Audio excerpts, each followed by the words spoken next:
Pozdravljeni vrtičkarji, sam imam v vrtu nekoliko težjo ilovnato zemljo, zato jo štiham že v jesenskem času. To pa zato, da bo zimski mraz razgradil grude v drobno, grudičasto strukturo.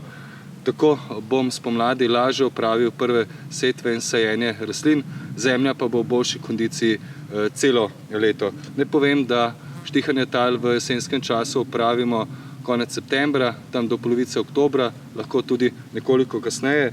Vsi, ki imate pa nekoliko lažje tla, pa priporočam, da na prostih gredicah opravite samo rahljanje tal, se pravi globoko rahljanje z vrtnimi vilami, tako boste imeli manj dela v spomladanskem času.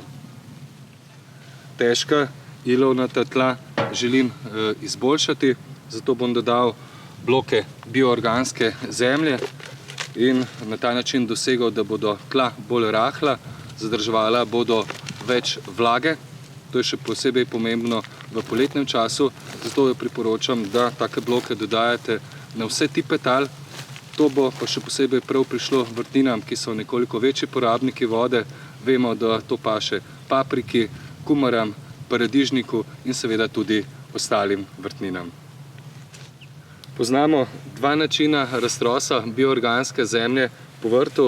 Prvi, najbolj enostaven je takšen, da bioorgansko zemljo postavimo na vrt in seveda počakamo, da pade dež, namoči bloke, zemlja se enostavno napoji z vodo, razgradi, potem pa jo z vrtnimi grabljami enostavno razporedimo po površini vrta.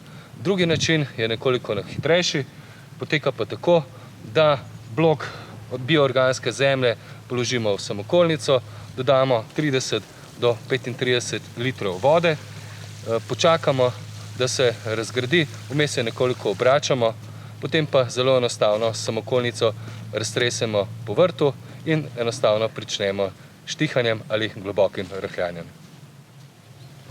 Bioorgansko zemljo smo dodali, no v tem času, lahko pa tudi prej, pognojimo tudi z organskim gnojilom Bioorganik.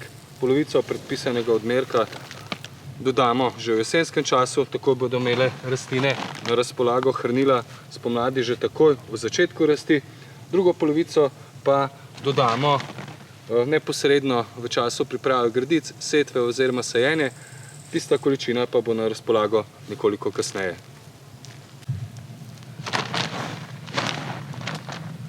Z dodajanjem bioorganika smo dejansko poskrbeli za gnojenje in uspešno nadomestili hlevski gnoj, ki dejansko vrt privablja tudi strune. Hkrati pa smo ukrepali tudi proti polžam, namreč to gnojilo vsebuje velik delež železa, ki polžam škoduje, za rastline pa je povsem nenevaren. Navsezadnje smo nekoliko težja tla ilovnata tudi razkisala, kar ugodno vpliva na rast in razvoj rastlin, ker dejansko gnojilo vsebuje tudi 15% kalcija. Na ta način se po vrtu ali pa kje druge ne razrašča mah, navsezadnje ne vsebuje semen kakšnih plevelov, tako bo dejansko vrt vitalen. Današnji nasvet je končan. Z dodajanjem bioorganika in bioorganske zemlje bo vrt v boljši kondiciji. Želim vam lep dan in prijetno vrtnarjenje.